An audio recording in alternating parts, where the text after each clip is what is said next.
ఈసారి big boss హౌస్లో double ధమాకా nominations అని చెప్పాలి. ఒకటి ప్రైవేట్ నామినేషన్స్ అయితే ఇంకొకటి పబ్లిక్ నామినేషన్స్. ప్రైవేట్ నామినేషన్స్లో అందరూ బ్యాలెట్ బాక్సుల్లో నేమ్స్ రాసి ఎలా వేశారో ఇప్పుడు ఫైర్లు వేయాలన్నమాట. 5 నామినేషన్స్ ఫైర్ బ్రాండ్ లాగానే ఉన్నాయి. ఎనీవే ఒక్కొక్కరి నిజ స్వరూపాలు బయటకు వచ్చినట్టే ఉన్నాయి. ముఖ్యంగా తనుజాది గట్టిగానే పట్టుకున్నారు తనుజాన్ అయితే. ఎందుకంటే అసలు actually safe game and fake ప్లేయర్గా ఆడేది తనుజానే అనేది చాలామంది ఒపీనియన్, ఆబ్వియస్లీ నాది కూడా.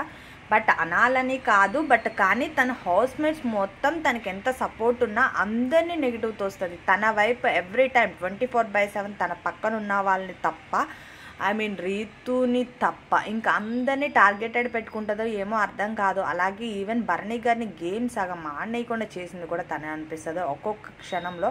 అలాగే ఈ మధ్యలో వైల్డ్ కార్డ్ ఎంట్రీస్ ద్వారా దివ్య ఎంట్రీ అయిన కాడ నుంచి ఇంకా అసలు రచ్చలే మధ్యలో భరణి గారే ఉంటున్నారు. సరే, ఈ రచ్చను పక్కన పెడదాం. ఈరోజు నామినేషన్స్ గురించి అయితే మాట్లాడుకుందాం. నామినేషన్లో సుమన్ గారు ఎత్తిన పాయింట్ అయితే ఎక్సలెంట్ అని చెప్పాలి. ఎందుకంటే తన వాళ్ళే తన కెప్టెన్స్ అయితే కోల్పోయాడు. ఎందుకంటే సంచాలకుగా ఫెయిల్. బట్ దీన్ని నాగ్ సార్ కూడా ఎత్తలేదు, ఎందుకో తెలీదు. ఎందుకంటే తనుజకి కప్పింగ్ ఇవ్వాలి, విన్నర్ పొజిషన్ ఇవ్వాలి అంటే తనకు తప్పులు చూపించకూడదు. కానీ బయట జనాలు లైవ్ అప్డేట్స్ చూస్తున్నారు కదా, అందులో దొరికిపోయింది తనుజ. అయితే ఆల్మోస్ట్ 1 minute పైనే సుమన్ శెట్టి ఫ్లాగ్ పట్టుకుని నుంచున్నా సరే దాన్ని కూడా పక్కన పెట్టేసింది తనుజ. పాయింట్ అయితే కరెక్ట్గా రేస్ చేశారు సుమన్ శెట్టి. ఎందుకంటే నేను 1 minute నుంచి ఉన్నప్పుడు నువ్వు చెప్పలేకపోయావు, సరిగ్గా లేదు, మళ్ళీ మీరు దిగి పెట్టుకోండి అని. ఓకే డన్ అన్నావు. బట్ ఎండింగ్లో వేరే వాళ్ళు చెప్పంగానే ఇమీడియట్గా లేదు రీతు విన్నింగ్ అని చెప్పి ఆ 1 minuteలో చెప్తే నేను విన్ అయ్యావని నా కెప్టెన్సీ పోగొట్టావు కదా అని చెప్పి సుమన్ శెట్టి గారు డైరెక్ట్ చెప్పారనమాట. ఈ విషయాన్ని నాకు సార్ నిన్న వీకెండ్లో ఎత్తితే బాగుండేది, బట్ ఫ్యామిలీ వీక్ అది ఇది అంటున్నారు. బట్ కానీ ఈ వీకెండ్ అన్న ఎత్తితే బాగుండు సుమన్ శెట్టి గారు పాయింట్ రేస్ చేసిన విధానాన్ని బట్టి. బట్ కానీ తనుజాన్ని వెనకేసుకురావడానికి బిగ్ బాస్ పెట్టినట్టున్నారు. ఎనీవే బిగ్ బాస్ సీజన్ 9 అంతా తనుజ పొగడతలే సరిపోయినట్టుంది.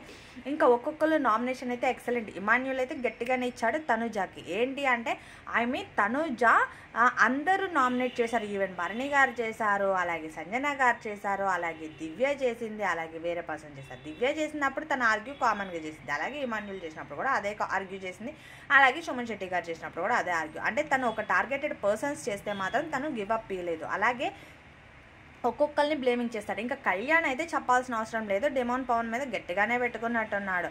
ఎనివే తన కెప్టెన్సీ పోగొట్టుకున్నందుకు అదేదో పెద్ద ట్రిగ్గర్ అయిపోయిండు కళ్యాణ్ అయితే. కళ్యాణ్ కూడా చాలా వరకు ఫేక్ గేమ్ ఆడతాడు. కళ్యాణ్ తనుజ కనపడని సీక్రెట్ అయితే నడుపుతున్నారనిపిస్తుంది అందరికీ. తనుజ అందరినీ బ్లేమ్ చేస్తుంది. తనుజ భరణిని దివ్యాని ఎలా అన్న next option relation next option. But కానీ ఒక పర్సన్ మీద మనం ఒక నింద వేసామంటే అది ఆలోచించుకోవాలి. బట్ తను ఆలోచించుకోవట్లేదు.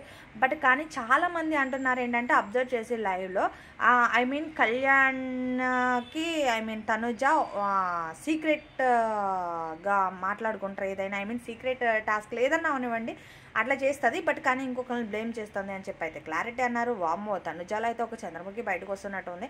రాను అయితే తను యాక్చువల్లీ ఎప్పుడైతే దివ్య వచ్చిందో అప్పటి నుంచే తన క్యారెక్టర్ అనేది బయటకు వస్తుంది. బట్ కానీ బిగ్ బాస్ హౌస్లో ఇప్పటికైనా అబ్జర్వ్ చేసి ఓటింగ్ ప్రకారం డెసిషన్ తీసుకుంటే బాగుంటుంది. బట్ తన్ని విన్నింగ్ చేయాలి అని చెప్పి పక్కా తీసుకొస్తే ఎవరు ఏం చేయలేరు. బిగ్ బాస్ అనేది జనాల ఎంటర్టైన్మెంట్, అది ఫేక్ లేకుండా జెన్యున్గా ఉంటే ఇంకా బాగుంటుంది అని చాలామంది అనుకుంటున్నారు. నేను కాదు, ట్విట్టర్లో అయితే నిన్న ఫుల్ హంగామా చేస్తారు. ఏంటంటే ట్విట్టర్లో అనేది ఏంటంటే తనుజ ఒక్కొక్కరికి 10,000 సమేదేదో అంటున్నారు, నాకు తెలియదు. బట్ తన గురించి ఎక్కువ ఓటింగ్స్ ఎక్కువ పడాలి, పెయిడ్ ప్రమోషన్ అయ్యి అంటారు కదా, అట్లా చేస్తుంది అంటున్నారు. బట్ చూడాలి. ఇంకా భరణి గారు అయితే దివ్యాని నామినేట్ చేశారు, అలాగే సుమన్ శెట్టి అయితే తనుజని నామినేట్ చేసింది. ఈ నామినేషన్స్ అయితే సూపర్ అని చెప్పాలి. ఫుల్ 5 నామినేషన్స్ ఎలా ఉండాలో అలా ఉన్నాయని చెప్పాలి. రీతు అయితే బుగ్గ కింద పెట్టుకుని అట్లా చూస్తూ ఉంది, అటు ఇటు ఏమీ లేదు అన్నట్టు. ఎనీవే ఇలాంటి మరిన్ని అప్డేట్స్ కోసం అయితే నా ఛానల్ సబ్స్క్రైబ్ చేసుకోండి. వీడియో అయితే లైక్ చేయడం అస్సలు మర్చిపోకండి.